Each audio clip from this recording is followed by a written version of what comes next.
Magkayakap ng matagpuan ang 12 bata sa loob ng nasunog nilang bahay sa Silang Cavite. Ayon po sa mga otoridad, edad 3 at 4 na taong gulang ang magkapatid na biktima sa Barangay Biluso kahapon ng hapon. Sa investigasyon, umalis umano ang ina ng mga bata para maghanap ng mga kahoy na panggatong, pero pagbalik niya, nasusunog na ang kanilang bahay at natrap sa loob ang magkapatid. Isa pang bahay ang nadamay sa sunog. Patuloy pong investigasyon sa insidente. Posible na ang mga brownout, posible pang lumaki ang bayarin sa electric bill. Yan ang dagdag pasanin sa mga consumer bunsod ng manipis na supply ng kuryente. Nakatutok si Maki Pulido. Sa ika-4 na sunod na araw, hanggang gabi na naman, naka-red at yellow alert ang Luzon at Visayas grid. Mahigit 30 planta pa rin kasi ang naka-forced outage o biglang nasira, kaya numipis ang supply ng kuryente. Posible ang brownout kung red alert, pero bukod sa problemang yan, posibleng pasanin ng mga consumer ang pagtaas pa ng electric bill, bagamat di pa tiyak kung magkano. Para madagdagan kasi ang supply, bumibili na rin ang kuryente mula sa Malaya oil-fired power plant na mas mahal dahil pinapatakbo ng krudo. Idadagdag din sa generation charge na sinisingil ng Meralco ang gastos sa krudong ginamit sa mga generator ng mga malalaking customer nila sa ilalim ng Interruptible Load Program. Ang paggamit nila ng generator ay para hindi na sila makaagaw sa kinakapos na supply ng kuryente. May payo ang Energy Department para bawas bill na sa kuryente, hindi pa makadagdag sa mataas na demand. We reduce our power consumption during the peak hours, or whenever the demand increases and we have to run the more expensive oil-based power plants, then that would be reflected in our bills at the end of the period. Posible ring tumaas ang electric bill kung mahal ang benta ng kuryente sa spot market dahil sa mga forced outage. Sabi ng Energy Department, malalaman naman nila kung may sabuatan para magmahal ang kuryente sa tulong ng artificial intelligence at big data analytics. If the results of the study show a correlation on aberrant behavior, then that is going to be brought to the attention of both the Energy Regulatory Commission and the Philippine Competition Commission. Naiwasan din daw ng contingency plans nila ang epekto ng pagkawala sa grid ng 1,800 megawatts dahil sa forced outage. Pero dahil halos tuwing tag-init ay kulang ang kuryente, aminadong DOE na kailangan talaga ng mga dagdag na planta. What we have experienced is that some power plants are, or proposed power plants, for example, are facing delays because of delays in the issuance of permits. Ang mga naka-forced outage na planta naman, isa-isa nang umaandar at inaasahang madaragdagan sa weekend. Sana lang wala uling pumalya, lalo't iinit pa at inaasahang tataas na naman ang demand. Pero wisyo kasi ang brownout at ikinalulugi pa ng maraming negosyo tulad ng sa welder na si Junel. Mawawalan po kami ng hanap buhay kasi walang kuryente. May pamilya po kami. Siyempre, pinapakain din namin po yung pamilya namin. Para sa GMA Integrated News, Maki Pulido, nakatutok, 24 oras. Kinumpirma ni First Lady Liza Araneta Marcos na iniiwasan niya si Vice President Sara Duterte para iparating ang disgusto niya rito. Pero pwede pa naman daw maayos ang relasyon nila. Kung paano? Sa pagtutok ni Ivan Mayrina. Matagal nang espekulasyon na sa ilang pagkakataong nakunan sa kamera. Sadyang hindi pinapansin ni First Lady Liza Araneta Marcos si Vice President Sara Duterte. Sa panayam sa vlog ni Anthony Taberna, kinumpirma ng First Lady na sinadya niya ito. Tulad nung paalis sila ni Pangulong Bongbong Marcos pa Vietnam. Para daw ito iparamdam kay VP Sara ang kanyang disgusto sa pagtawa ng bise sa pagtawag ng amang si dating Pangulong Rodrigo Duterte sa Pangulo na bangag. And I'm many things. I'm not a hypocrite. O, diyan, may departure time na, di ba? So, nandito ko. Normally, nag-usap kami. So, ayoko. Tapos, sabi ni, somebody went to me, uy, ang ganda mo today. Hindi, mukha akong bangag. Gumana ko. No reaction. So, hindi, bangag. Bangag is the day, I said, the bangag is the word of the day. Yes, yes. Talaga, no reaction. So yun, then after that, nung talaga, I stopped her. I do it again. I mean, that's not right. You don't do that. That's entitled politics. Sabi pa ng First Lady, maaari pang maayos ang kanilang relasyon kung hihingi ng paumanhin si VP Sara. Bad shot na yan sa akin. Ganun po. Unless she says sorry or whatever. Maybe she will, maybe she crossed the line. And then going down sa Prague, nakita ko siya ulit, di ba? Sabi ni Bong, behave. Sabi ko, wrong person, honey. Sinagot din ng First Lady ang tanong tungkol kay Vic Rodriguez na naging Marcos campaign spokesperson noong 2022. Pero 2 buwan lang umupo bilang executive secretary. Ang sabi niya, may pinayo daw sa kanyang isang kaibigan bago maupo sa pwesto si Pangulong Marcos. Basically, she said, your only purpose is to make sure your husband is surrounded by good people. And that's what I do. I mean, and it's not because I get picon or whatever. When I see people doing things wrong, illegal, or using their power, then I tell Bong. It's up to him. Itinanggi naman ng unang ginang ang mga sabi-sabing under-desayang Pangulo at nagkakasakitan sila. Ikinwento niya kung paano sila ng asawa. Parang we'll disagree to disagree. And then we're friends. Eh, nung meron akong may nagsabi sa akin, sinuntok daw niya ako. Sabi ko, ha? Or ako nagsuntok. Sinapak yung araw. Parang naman, parang hiwayway movie yan, ha? Parang, hello, invent some more. Itinanggi din ng First Lady ang pag-ugnay sa kanyang kapatid na si Martin Araneta sa smuggling ng sibuyas. My brother and Michael, they're so rich. I mean, they basically bankrolled our election. So if they're doing that there, why would they need the money, di ba? At mensahe niya sa mga nambabatikos. Bring it on, honey. You're the size of your enemy. You're not my enemy, like I said. I will never stoop to that level. I will never stoop. There's such a thing as karma. Para sa GMA Integrated News, Ivan Mayrina nakatutok, 24 oras.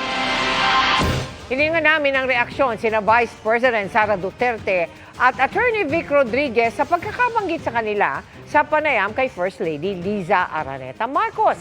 Ang Vice Presidente sumagot ng no comment sa mga pahayag ng First Lady. Sa tingin naman ni Rodriguez, hindi tungkol sa kanya ang mga sinabi ng unang ginang. Hindi naman daw niya nakita ang kanyang pangalan sa pahayag ng First Lady. Sa gitna ng lamat sa relasyon ni Vice President Sara Duterte at First Lady Liza Araneta Marcos, magkasamang dumalo ang bise at si Pangulong Bongbong Marcos sa isang pagtitipon sa Cavite.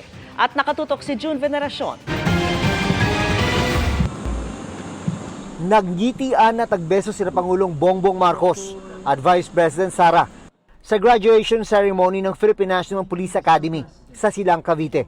Namataan din sila nag-uusap at magkatabi habang pinaparangalan at kinakamayan ang mga graduate ng PNPA Layag Diwa Class of 2024. To do as much good as often to as many without expecting any reward in return, because service itself is our reward. Ito ang una nilang pagkikita matapos unang napanood online ang paglabas ng sama ng loob ni First Lady Liza Araneta Marcos laban kay VP Sara. Hihingan sana namin ng reaksyon ng Pangulo at Vice Presidente sa panayam. Pero pareho silang hindi nagpa-interview matapos ang seremonya. Ma'am, magandang hapon. Magandang hapon.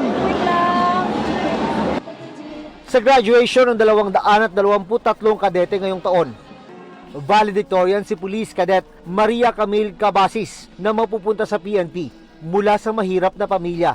Naranasan daw ni Cabasis na magtinda ng siopaw sa eskwela para matustusan ang pag-aaral.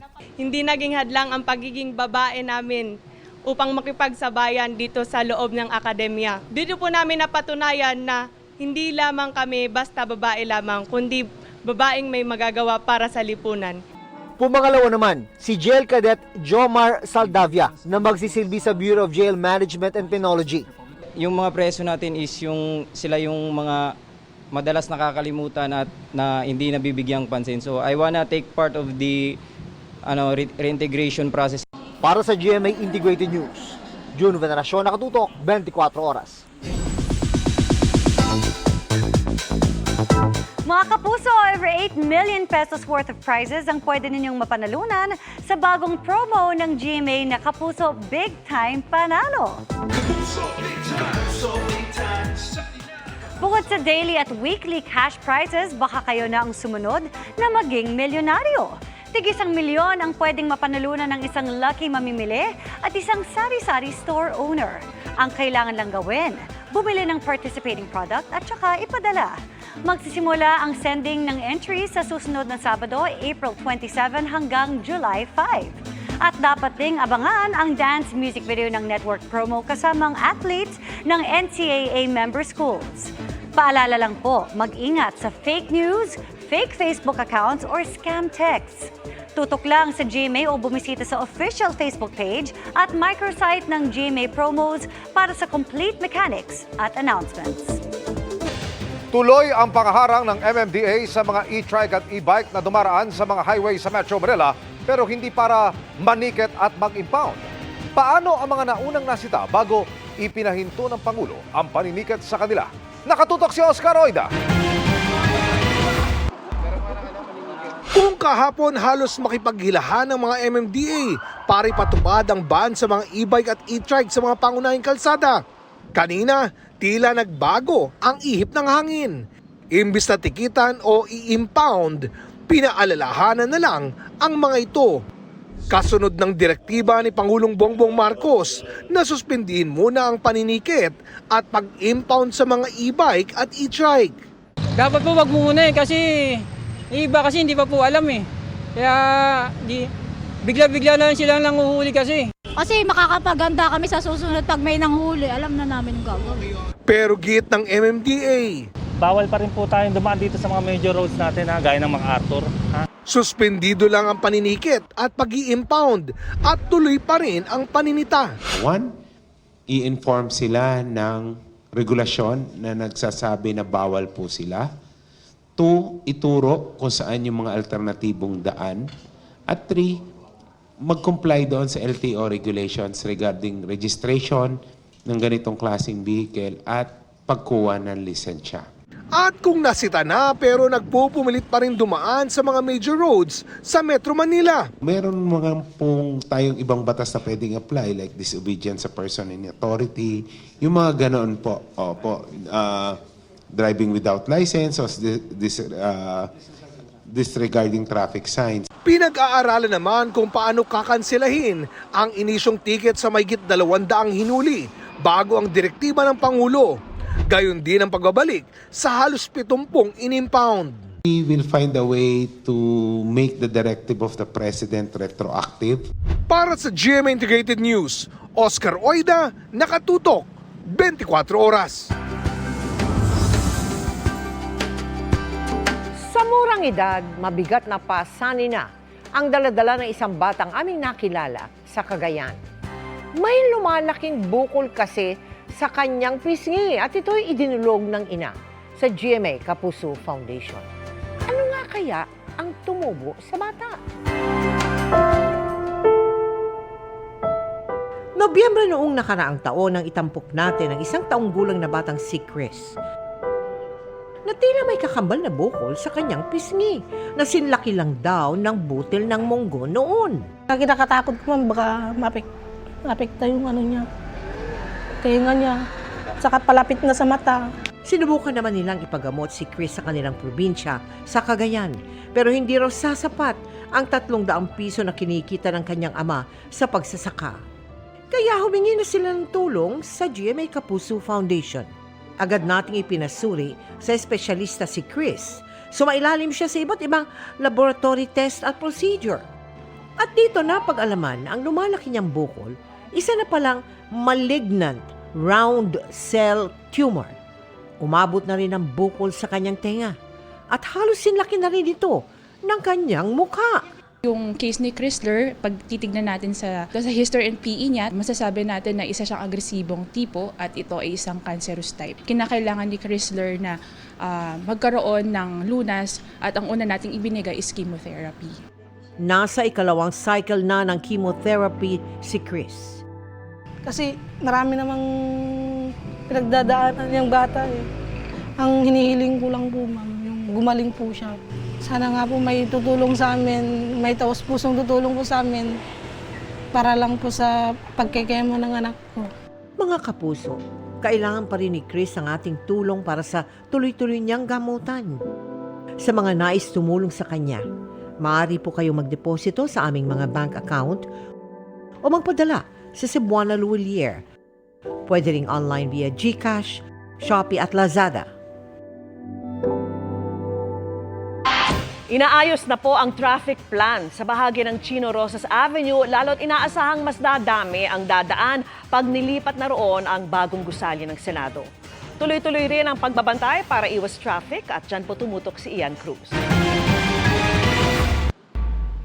Dahil paulit-ulit na binabalikan ng mga iligal na pumaparada, hindi na tinantana ng Barangay Magallanes at Makati Public Safety Department ang mga mababagal sanang motorista sa Chino Rosas Avenue sa Makati City.